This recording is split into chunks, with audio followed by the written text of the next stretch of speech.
When we look at an English garden, it's easy to forget how far many of its plants have travelled. Roses from China, tulips from Central Asia, rhododendrons from the Himalayas, and magnolias from North America. Each one carries a story, not just of botany, but of desire, ambition, and power. Before plants were arranged for beauty, they were collected for wonder. In the 16th and 17th centuries, wealthy landowners and scholars assembled gardens much like museums.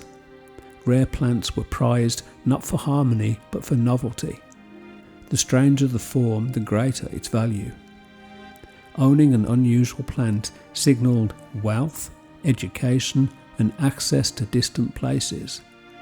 The garden became a catalogue of the world, alive, growing, and on display. By the 18th and 19th centuries, plant collecting became a profession. Plant hunters travelled vast distances in search of new species, often at great personal risk. They crossed mountains, jungles, and political borders, and many never returned. These journeys were driven by obsession as much as science, and a single successful introduction could bring fame, fortune, and lasting legacy. Plants were no longer curiosities, they were prizes. In Victorian England, plants became symbols of identity. Owning rare exotics demonstrated sophistication and worldliness. Glass houses allowed tender plants to survive English winters, becoming monuments to technological control.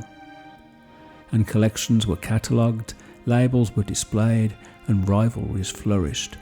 Gardens reflected not just taste, but ambition. Over time, many exotic plants became familiar.